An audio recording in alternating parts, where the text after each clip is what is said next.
الحمد للہ رب العالمین والصلاة والسلام علی سید الانبیاء والمرسلین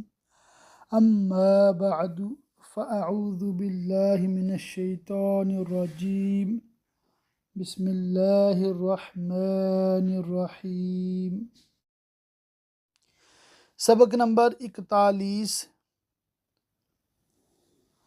سیرت مصطفیٰ صلی اللہ تعالی علیہ وآلہ وصحبہ وبارک وسلم، کتاب کے صفحہ نمبر 546، وفات کا اثر۔ یہاں سے آگے انشاءاللہ تعالی آج پڑھنے سننے کی سعادت پائیں گے۔ انتہائی توجہ سے اور مکمل یکسوئی سے سماعت کیجیے۔ حضور اقدس صلی اللہ تعالی علیہ وآلہ وسلم کی وفات سے حضرات صحابہ کرام اور اہل بیت عظام رضی اللہ تعالیٰ عنہم کو کتنا بڑا صدمہ پہنچا اور اہل مدینہ کا کیا حال ہو گیا، اس کی تصویر کشی کے لیے ہزاروں صفحات بھی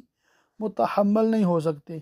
وہ شمع نبوت کے پروانے جو چند دنوں تک جمال نبوت کا دیدار نہ کرتے تو ان کے دل بے قرار اور ان کی آنکھیں اشکبار ہو جاتی تھیں۔ ظاہر ہے کہ ان عاشقان رسول پر جان عالم صلی اللہ تعالی علیہ وسلم کے دائمی فراق کا کتنا روح فرسا اور کس قدر جان کاہ صدمہ عظیم ہوا ہوگا۔ جلیل القدر صحابہ کرام رضی اللہ تعالیٰ عنہم بلا مبالغہ ہوش و حواس کھو بیٹھے،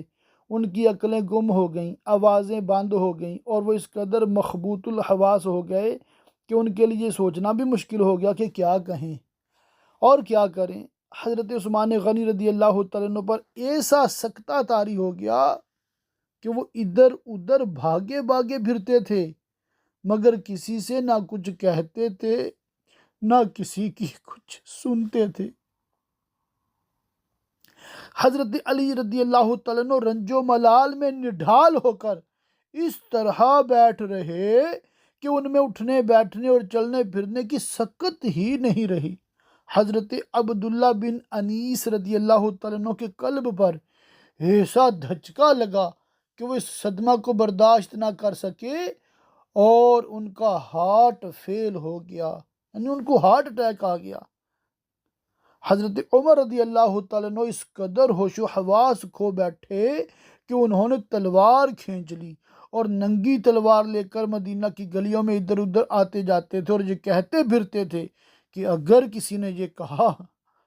کہ رسول اللہ صلی اللہ علیہ وسلم کی وفات ہو گئی تو میں اس تلوار سے اس کی گردن اڑا دوں گا۔ حضرت عائشہ رضی اللہ تعالیٰ عنہ کا بیان ہے کہ وفات کے بعد حضرت عمر اور حضرت مغیرہ بن شعبہ رضی اللہ تعالیٰ عنہما اجازت لے کر مکان میں داخل ہوئے۔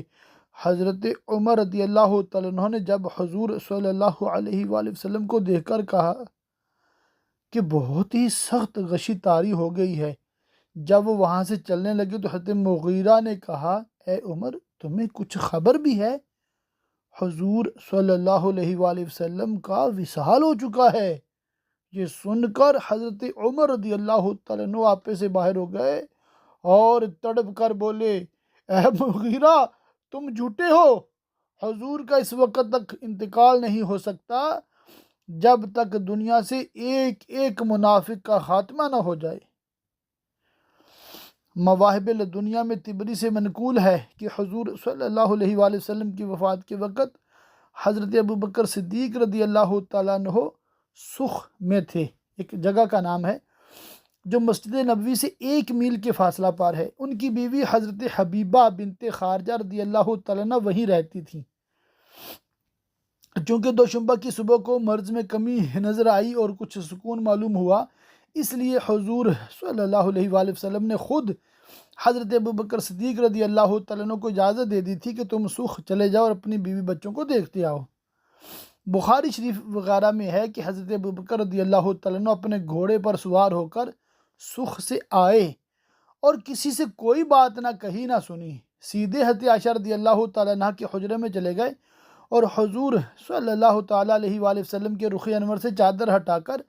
آپ صلی اللہ علیہ وآلہ وسلم پر جھکے اور آپ کی دونوں آنکھوں کے درمیان نہایت گرم جوشی کے ساتھ ایک بوسہ دیا اور کہا کہ آپ اپنی حیات اور وفات دونوں حالتوں میں پاکیزہ رہے، میرے ماں باپ آپ پر فدا ہوں۔ ہرگز خداوند تعالیٰ آپ پر دو موتوں کو جمع نہیں فرمائے گا۔ آپ کی جو موت لکھی ہوئی تھی، آپ اس موت کے ساتھ وفات پا چکے۔ اس کے بعد حضرت ابوبکر صدیق رضی اللہ تعالیٰ عنہ مسجد میں تشریف لائے تو اس وقت حضرت عمر رضی اللہ تعالیٰ عنہ لوگوں کے سامنے تقریر کر رہے تھے۔ آپ رضی اللہ تعالیٰ عنہ نے فرمایا، اے عمر بیٹھ جاؤ۔ حضرت عمر رضی اللہ تعالیٰ عنہ نے بیٹھنے سے انکار کر دیا تو حضرت ابوبکر صدیق رضی اللہ تعالیٰ عنہ نے انہیں چھوڑ دیا اور خود لوگوں کو متوجہ کرنے کے لیے خطبہ دینا شروع کر دیا کہ ترجمہ ہے، اما بعد، جو شخص تم میں سے محمد صلی اللہ تعالیٰ علیہ وآلہ وسلم کی عبادت کرتا تھا وہ جان لے کہ محمد صلی اللہ تعالیٰ علیہ وآلہ وسلم کا وصال ہو گیا، اور جو شخص تم میں سے خدا عز و جل کی پرستش کرتا تھا تو خدا زندہ ہے، وہ کبھی نہیں مرے گا۔ پھر اس کے بعد حضرت ابوبکر صدیق رضی اللہ تعالیٰ عنہ نے سورہ آل عمران کی جی آیت تلاوت فرمائی، اور محمد صلی اللہ تعالیٰ علیہ وآلہ وسلم تو ایک رسول ہیں، ان سے پہلے بہت سے رسول ہو چکے، تو کیا اگر وہ انتقال فرما جائیں یا شہید ہو جائیں تو تم الٹے پاؤں پھر جاؤ گے؟ اور جو الٹے پاؤں پھرے گا اللہ کا کچھ نقصان نہ کرے گا، اور عنقریب اللہ شکر کرنے والوں کو ثواب دے گا۔ حضرت عبداللہ بن عباس رضی اللہ تعالیٰ عنہما کہتے ہیں کہ حضرت ابوبکر صدیق رضی اللہ تعالیٰ عنہ نے یہ آیت تلاوت کی تو معلوم ہوتا تھا کہ گویا کوئی اس آیت کو جانتا ہی نہ تھا۔ ان سے سن کر ہر شخص اسی آیت کو پڑھنے لگا۔ یہ بخاری شریف کا حوالہ ہے۔ حضرت عمر رضی اللہ تعالیٰ عنہ کا بیان ہے کہ میں نے حضرت ابوبکر صدیق رضی اللہ تعالیٰ عنہ کی زبان سے سورہ آل عمران کی یہ آیت سنی تو مجھے معلوم ہو گیا کہ واقعی نبی صلی اللہ علیہ وسلم کا وصال ہو گیا۔ پھر حضرت عمر رضی اللہ تعالیٰ عنہ اضطراب کی حالت میں ننگی شمشیر لے کر جو اعلان کرتے پھرتے تھے کہ حضور صلی اللہ علیہ وآلہ وسلم کا وصال نہیں ہوا، اس سے رجوع کیا، اور ان کے صاحبزادے حضرت عبداللہ بن عمر رضی اللہ تعالیٰ عنہ کہتے ہیں کہ گویا ہم پر ایک پردہ پڑا ہوا تھا کہ اس آیت کی طرف ہمارا دھیان ہی نہیں گیا۔ حضرت ابوبکر صدیق رضی اللہ تعالیٰ عنہ نے اس پردہ کو اٹھا دیا۔ تجہیز و تکفین، صفحہ نمبر 550 سے۔ چونکہ حضور اقدس صلی اللہ علیہ وآلہ وسلم نے وصیت فرمائی تھی کہ میری تجہیز و تکفین میرے اہل بیت اور اہل خاندان کریں، اس لیے یہ خدمت آپ صلی اللہ علیہ وآلہ وسلم کے خاندان ہی کے لوگوں نے انجام دی۔ چنانچہ حضرت فضل بن عباس، حضرت قثم بن عباس، حضرت علی و حضرت عباس و حضرت اسامہ بن زید رضی اللہ تعالیٰ عنہم نے مل جل کر آپ صلی اللہ تعالیٰ علیہ وسلم کو غسل دیا، اور ناف مبارک اور پلکوں پر جو پانی کے قطرات اور تری جمع تھی، حضرت علی رضی اللہ تعالیٰ عنہ نے جوش محبت اور فرط عقیدت سے اس کو زبان سے چاٹ کر پی لیا۔ غسل کے بعد 3 سوتی کپڑوں کا جو سحول گاؤں کے بنے ہوئے تھے کفن بنایا گیا، ان میں قمیص و عمامہ نہ تھا۔ نماز جنازہ، جنازہ تیار ہوا تو لوگ نماز جنازہ کے لیے ٹوٹ پڑے۔ پہلے مردوں نے، پھر عورتوں نے، پھر بچوں نے نماز جنازہ پڑھی۔ جنازہ مبارکہ حجرہ مقدسہ کے اندر ہی تھا۔ باری باری سے تھوڑے تھوڑے لوگ اندر جاتے تھے اور نماز پڑھ کر چلے آتے تھے، لیکن کوئی امام نہ تھا۔ قبر انور، حضرت ابو طلحہ انصاری رضی اللہ تعالیٰ عنہ نے قبر شریف تیار کی جو بغلی تھی، جس میں اطہر کو حضرت علی و حضرت فضل بن عباس و حضرت عباس و حضرت قثم بن عباس رضی اللہ تعالیٰ عنہم نے قبر منور میں اتارا۔ لیکن ابو داؤد کی روایتوں سے معلوم ہوتا کہ حضرت اسامہ اور حضرت عبد الرحمن بن عوف رضی اللہ تعالیٰ عنہما بھی قبر میں اترے تھے۔ صحابہ کرام رضی اللہ تعالیٰ عنہم میں یہ اختلاف رونما ہوا کہ حضور صلی اللہ علیہ وآلہ وسلم کو کہاں دفن کیا جائے۔ کچھ لوگوں نے کہا کہ مسجد نبوی میں آپ صلی اللہ علیہ وآلہ وسلم کا مدفن ہونا چاہیے، اور کچھ نے یہ رائے دی کہ آپ کو صحابہ کرام رضی اللہ تعالیٰ عنہم کے قبرستان میں دفن کرنا چاہیے۔ اس موقع پر حضرت ابو بکر صدیق رضی اللہ تعالیٰ عنہ نے فرمایا کہ میں نے رسول اللہ صلی اللہ تعالیٰ علیہ وآلہ وسلم سے یہ سنا ہے کہ ہر نبی اپنی وفات کے بعد اسی جگہ دفن کیا جاتا ہے جس جگہ اس کی وفات ہوئی ہو۔ حضرت عبداللہ بن عباس رضی اللہ تعالیٰ عنہما فرماتے ہیں کہ اس حدیث کو سن کر لوگوں نے حضور صلی اللہ علیہ وآلہ وسلم کے بچھونے کو اٹھایا اور اسی جگہ حجرہ عائشہ رضی اللہ تعالیٰ عنہا میں آپ کی قبر تیار کی اور آپ اسی میں مدفون ہوئے۔ یہ ابن ماجہ شریف کی روایت ہے۔ حضور اقدس صلی اللہ تعالیٰ علیہ وآلہ وسلم کے غسل شریف اور تجہیز و تکفین کی سعادت میں حصہ لینے کے لیے ظاہر ہے کہ شمع نبوت کے پروانے کس قدر بے قرار رہے ہوں گے، مگر جیسا کہ ہم تحریر کر چکے کہ چونکہ حضور علیہ السلام نے خود ہی یہ وصیت فرما دی تھی کہ میرے غسل اور تجہیز و تکفین میرے اہل بیت ہی کریں، پھر امیر المومنین حضرت ابو بکر صدیق رضی اللہ تعالیٰ عنہ نے بھی بحیثیت امیر المومنین ہونے کے یہی حکم دیا کہ یہ اہل بیت ہی کا حق ہے۔ اس لیے حضرت عباس اور اہل بیت رضی اللہ تعالیٰ عنہم نے کواڑ بند کر کے غسل دیا، دروازہ بند کر کے غسل دیا اور کفن پہنایا، مگر شروع سے آخر تک خود امیر المومنین اور دوسرے تمام صحابہ کرام رضی اللہ تعالیٰ عنہم حجرہ مقدسہ کے باہر حاضر رہے۔ حضور صلی اللہ تعالیٰ علیہ وآلہ وسلم کا ترکہ۔ حضور اقدس صلی اللہ تعالیٰ علیہ وآلہ وسلم کی مقدس زندگی اس قدر زاہدانہ تھی کہ کچھ اپنے پاس رکھتے ہی نہیں تھے، اس لیے ظاہر ہے کہ آپ صلی اللہ علیہ وآلہ وسلم نے وفات کے بعد کیا چھوڑا ہوگا۔ چنانچہ حضرت عمر بن الحارث رضی اللہ تعالیٰ عنہ کا بیان ہے کہ حضور صلی اللہ تعالیٰ علیہ وسلم نے اپنی وفات کے وقت نہ درہم و دینار چھوڑا، نہ لونڈی و غلام، نہ اور کچھ، صرف اپنا سفید خچر اور ہتھیار اور کچھ زمین جو عام مسلمانوں پر صدقہ کر گئے چھوڑا تھا۔ بہرحال پھر بھی آپ صلی اللہ تعالی علیہ وآلہ وسلم کے متروکات میں 3 چیزیں تھیں۔ نمبر 1، بنو نذیر فدق خیبر کی زمینیں، یہ پراپرٹی میں آتا ہے۔ دوسرا، سواری کا جانور۔ تیسرا، ہتھیار۔ یہ تینوں چیزیں قابل ذکر ہیں۔ زمین کے بارے میں یہ جو بات ہے نا، یہ آپ بڑی توجہ سے سنیے گا، اس لیے کہ یہ جو شیعہ لوگ ہیں نا، اس موضوع پہ، یہ جو آج کا ہمارا ٹاپک ہے نا، اس پہ یہ بہت بکواس کرتے ہیں، طرح طرح کے بیہودہ الزامات دیتے ہیں صحابہ کرام علیہم رضوان کو، اور مطلب نہ کہنے کا بھی کہتے ہیں۔ تو آپ لوگ اس ٹاپک کو انتہائی سنجیدگی سے، اور میں ہمیشہ کہتا ہوتا ہوں، آپ لوگ عالم کورس اردو کر رہے ہیں تو آپ کا مطالعہ عام لوگوں سے ممتاز ہونا چاہیے۔ آپ کا انداز کیا ہونا چاہیے کہ جو بات پڑھتے ہیں اس کا حوالہ دیکھیں، اس میں جو کتاب کا نام ہے وہ ذہن میں رکھا کریں۔ جیسے بخاری شریف کی روایت ہے، ابن ماجہ کی ہے، ابو داؤد کی ہے، مدارج النبوہ، یہ کتاب پتہ کس کی ہے؟ شیخ عبدالحق محدث دہلوی رحمۃ اللہ علیہ کی، اصل غالباً فارسی ہے تو اس کا ترجمہ مل جاتا ہے۔ تو بات کا یہ ہے کہ یہ جو حوالے ہیں نا، یہ بہت امپورٹنٹ ہیں، بہت ضروری ہیں، اور ان کو ضرور بضرور اپنے ذہن میں رکھا کریں اور ان کو پڑھا کریں۔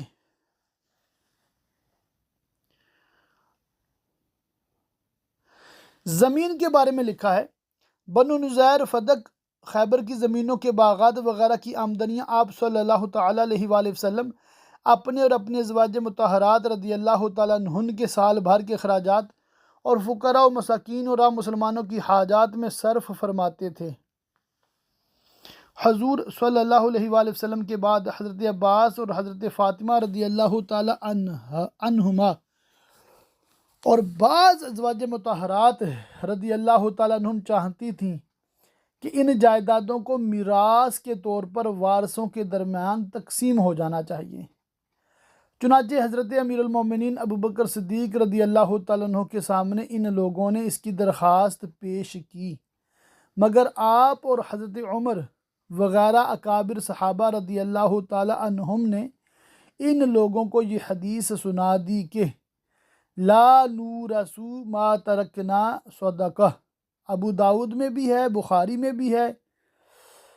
اس کا ترجمہ کیا ہے؟ ہم انبیاء کا کوئی وارث نہیں ہوتا، ہم نے جو کچھ چھوڑا وہ مسلمانوں پر صدقہ ہے۔ اور اس حدیث کی روشنی میں صاف صاف کہہ دیا کہ رسول اللہ صلی اللہ علیہ وآلہ وسلم کی وصیت کے بموجب یہ جائیدادیں وقف ہو چکی ہیں، لہٰذا حضور اقدس صلی اللہ تعالیٰ علیہ وآلہ وسلم اپنی مقدس زندگی میں جن مدات اور مصارف میں ان کی آمدنیاں خرچ فرمایا کرتے تھے، اس میں کوئی تبدیلی نہیں کی جا سکتی۔ حضرت عمر رضی اللہ تعالیٰ عنہ نے اپنے دور خلافت میں حضرت عباس اور حضرت علی رضی اللہ تعالیٰ عنہما کے اصرار سے بنو نذیر کی جائیداد کا ان دونوں کو اس شرط پر متولی بنا دیا تھا کہ اس جائیداد کی آمدنیاں انہی مصارف میں خرچ کرتے رہیں گے جن میں رسول اللہ صلی اللہ علیہ وآلہ وسلم خرچ فرمایا کرتے تھے۔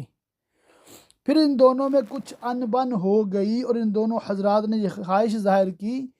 کہ بنو نذیر کی جائیداد تقسیم کر کے آدھی حضرت عباس رضی اللہ تعالیٰ عنہ کی تولیت میں دے دی جائے اور آدھی کے متولی حضرت علی رضی اللہ تعالیٰ عنہ رہیں، مگر حضرت عمر رضی اللہ تعالیٰ عنہ نے اس درخواست کو نامنظور فرما دیا۔ لیکن خیبر اور فدق کی زمینیں حضرت عمر بن عبدالعزیز رضی اللہ تعالیٰ عنہ کے زمانے تک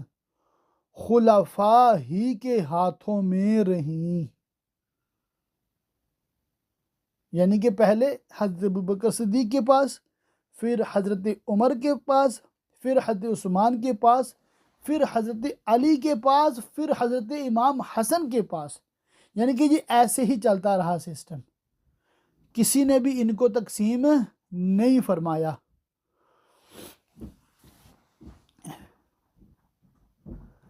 حاکم مدینہ مروان بن الحکم نے اس کو اپنی جاگیر بنا لی تھی،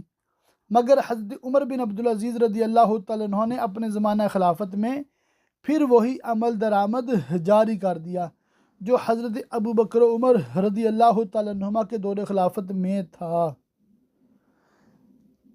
سواری کے جانور، زرقانی علی المواہب وغیرہ میں لکھا ہوا ہے کہ حضور صلی اللہ علیہ وآلہ وسلم کی ملکیت میں 7 گھوڑے، 5 خچر، 3 گدھے، 2 اونٹنیاں تھیں، لیکن اس میں یہ تشریح نہیں ہے کہ بوقت وفات ان میں سے کتنے جانور موجود تھے، کیونکہ حضور صلی اللہ علیہ وآلہ وسلم اپنے جانور دوسروں کو عطا فرماتے رہتے تھے، کچھ نئے خریدتے، کچھ ہدایہ اور نذرانوں میں ملتے بھی رہے۔ بہرحال روایات صحیحہ سے معلوم ہوتا ہے کہ وفات اقدس کے وقت جو سواری کے جانور موجود تھے ان میں ایک گھوڑا تھا جس کا نام لحیف تھا، ایک سفید خچر تھا جس کا نام دلدل تھا۔ یہ بہت ہی عمر دراز ہوا، حضرت امیر معاویہ رضی اللہ تعالیٰ عنہ کے زمانے تک زندہ رہا، اتنا بوڑھا ہو گیا تھا کہ اس کے تمام دانت گر گئے تھے اور آخر میں اندھا بھی ہو گیا تھا۔ ابن عساکر کی تاریخ میں ہے کہ حضرت علی رضی اللہ تعالیٰ عنہ بھی جنگ خوارج میں اس پر سوار ہوئے تھے۔ سبحان اللہ۔ ایک عربی گدھا تھا جس کا نام عفیر تھا، ایک اونٹنی تھی جس کا نام ادبا و کسوا تھا۔ یہ وہی اونٹنی تھی جس کو بوقت ہجرت آپ صلی اللہ علیہ وآلہ وسلم نے حضرت ابوبکر صدیق رضی اللہ تعالیٰ عنہ سے خریدا تھا۔ اس اونٹنی پر آپ نے ہجرت فرمائی اور اس کی پشت پر حجۃ الوداع میں آپ نے عرفات و منی کا خطبہ پڑھا تھا۔ سبحان اللہ۔ کسوا۔ ہتھیار، چونکہ جہاد کی ضرورت ہر وقت درپیش رہتی تھی، اس لیے آپ صلی اللہ علیہ وآلہ وسلم کی اسلحہ خانہ میں 9 یا 10 تلواریں، 7 لوہے کی زرہیں، 6 کمانیں، 1 تیردان، 1 ڈھال، 5 برچھیاں، 2 مغفر، 3 جبے، ایک سیاہ رنگ کا بڑا جھنڈا، باقی سفید و زرد رنگ کے چھوٹے چھوٹے جھنڈے تھے، اور ایک خیمہ بھی تھا۔ ہتھیاروں میں تلواروں کے بارے میں حضرت شیخ عبدالحق محدث دہلوی رحمۃ اللہ علیہ نے تحریر فرمایا کہ مجھے اس کا علم نہیں کہ یہ سب تلواریں بیک وقت جمع تھیں جو مختلف اوقات میں آپ کے پاس رہیں۔ ظروف و مختلف سامان، ظروف اور برتنوں میں کئی پیالے تھے، ایک شیشہ کا پیالہ بھی تھا، ایک پیالہ لکڑی کا تھا جو پھٹ گیا تھا، تو حضرت انس رضی اللہ تعالیٰ عنہ نے اس کے شگاف کو بند کرنے کے لیے ایک چاندی کی زنجیر سے اس کو جکڑ دیا تھا۔ چمڑے کا ایک ڈول، ایک پرانی مشک، ایک پتھر کا تغار، ایک بڑا سا پیالہ جس کا نام السعہ تھا، ایک چمڑے کا تھیلا جس میں آپ صلی اللہ علیہ وآلہ وسلم آئینہ، کینچی اور مسواک رکھتے تھے، ایک کنگھی، ایک سرما دانی، ایک بہت بڑا پیالہ جس کا نام الغرا تھا، سا اور مد 2 ناپنے کے پیمانے، ان کے علاوہ ایک چارپائی جس کے پائے سیاہ لکڑی کے تھے۔ یہ چارپائی حضرت اسعد بن زرارہ رضی اللہ تعالیٰ عنہ نے ہدیۃً خدمت اقدس میں پیش کی تھی۔ بچھونا اور تکیہ چمڑے کا تھا جس میں کھجور کی چھال بھری ہوئی تھی۔ مقدس جوتیاں، اللہ اللہ،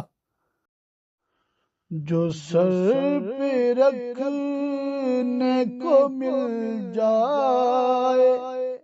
نعل پاک حضور،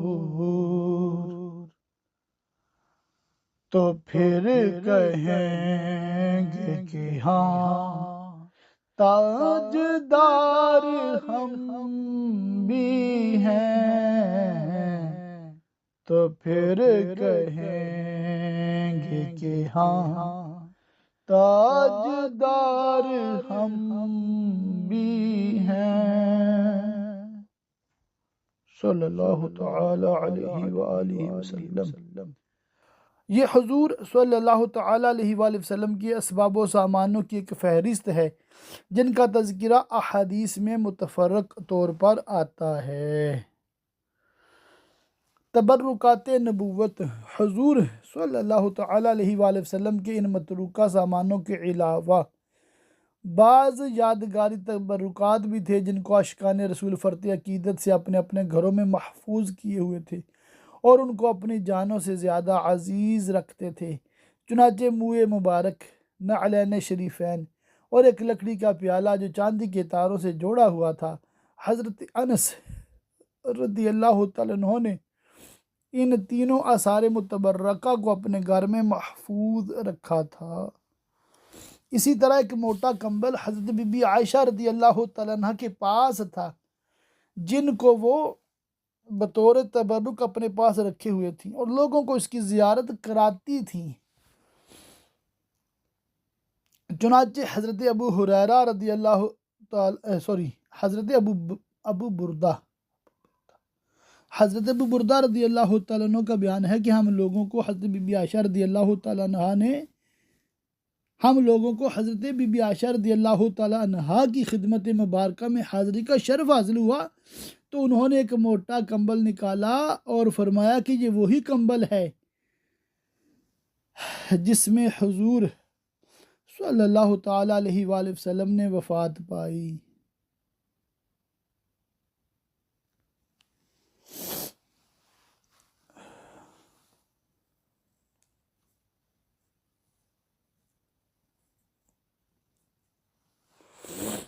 حضور صلی اللہ تعالی علیہ وآلہ وسلم کی ایک تلوار جس کا نام ذوالفقار تھا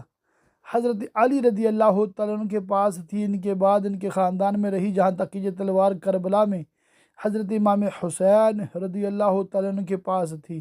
اس کے بعد ان کے فرزند و جانشین حضرت امام زین العابدین رضی اللہ تعالیٰ عنہ کے پاس رہی۔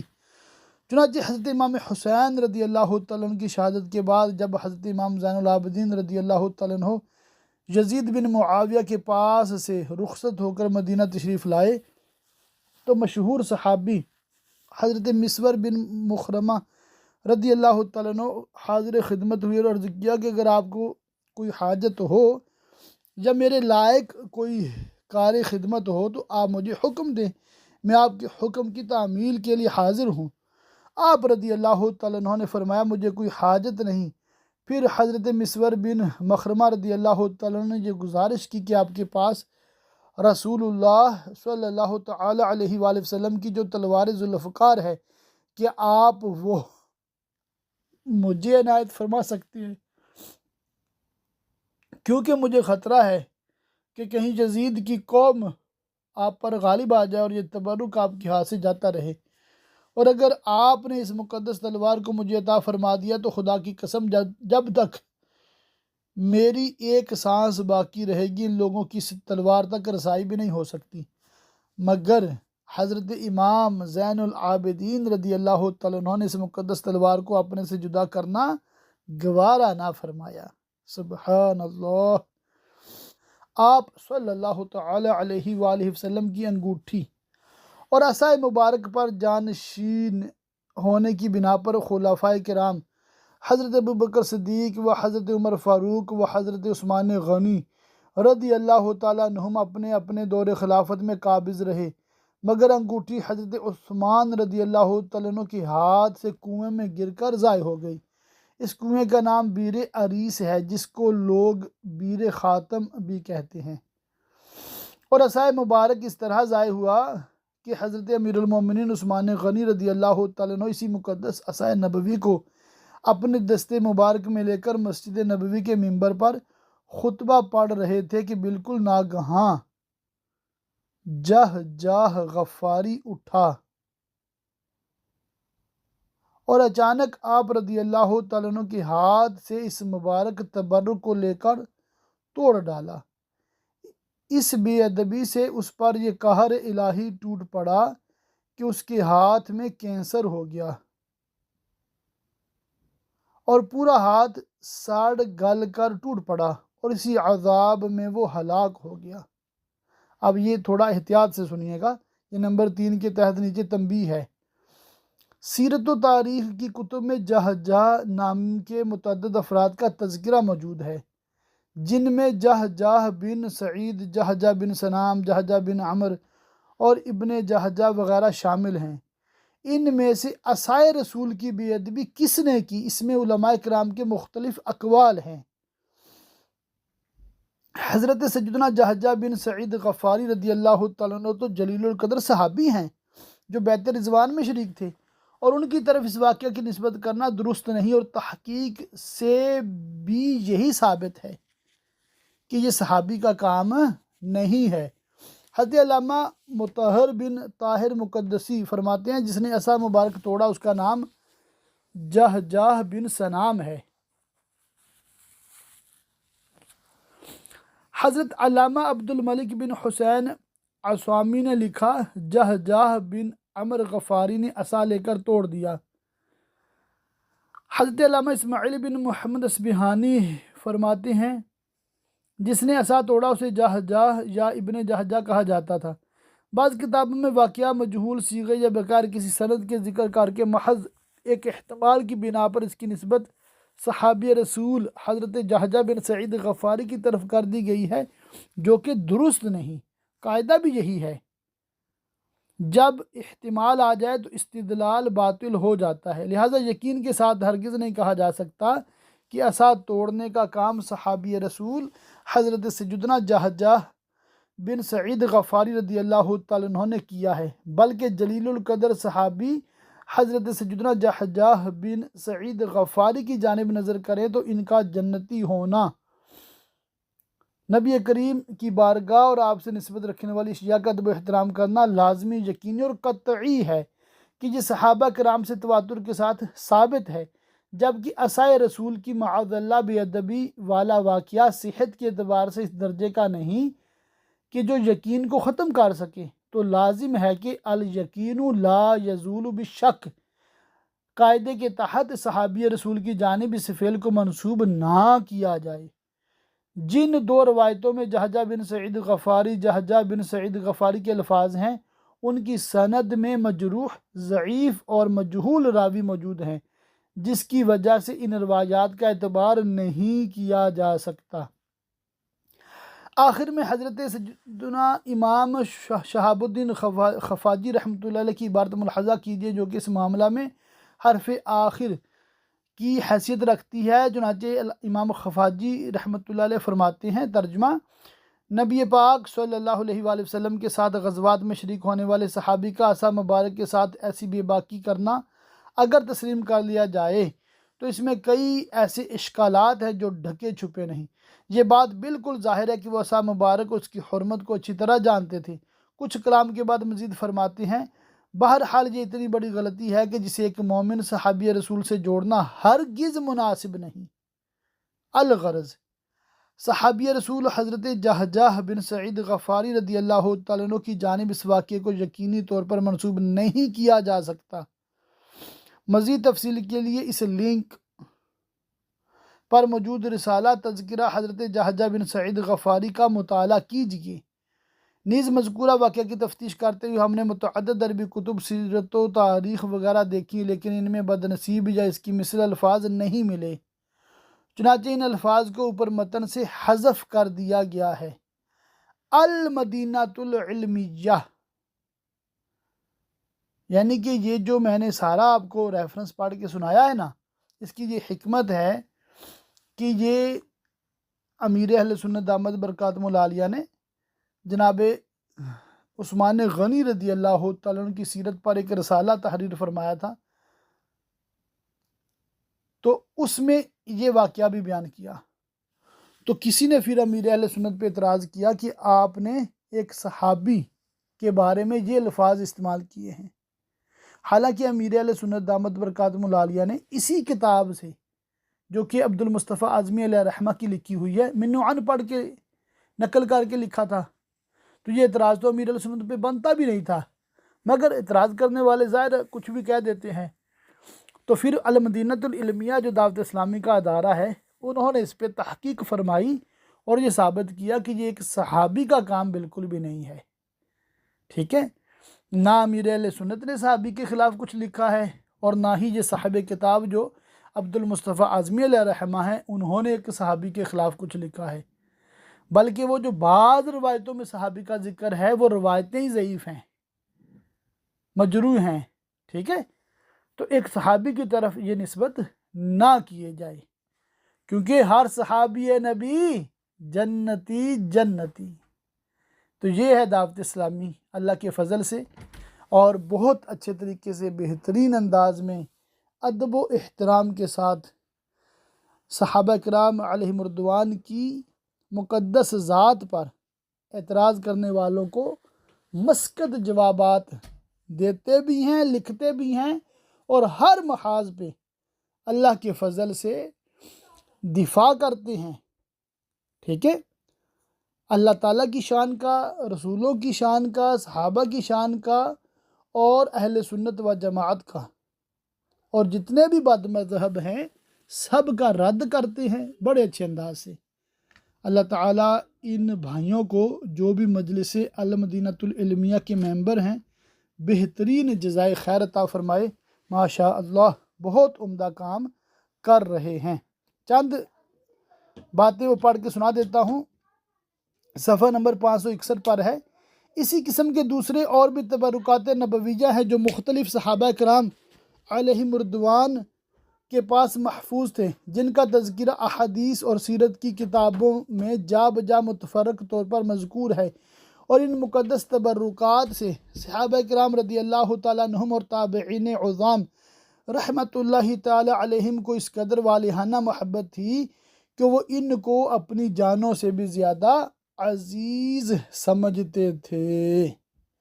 یہاں پر آج کے سبق کا بھی اختتام ہوتا ہے اور 16واں باب بھی مکمل ہوا۔ انشاءاللہ تعالی اگلے لیسن میں ہم 17واں باب پڑھیں گے، اور اس میں ماشاءاللہ بہت پیاری پیاری باتیں ہیں، بہت مطلب عشق و محبت والی باتیں ہیں، اور انشاءاللہ تعالی اس سے بھی آپ بہت کچھ سیکھیں گے۔ اللہ تعالی ہم سب کو دنیا اور آخرت کی بلائیاں دے، آمین۔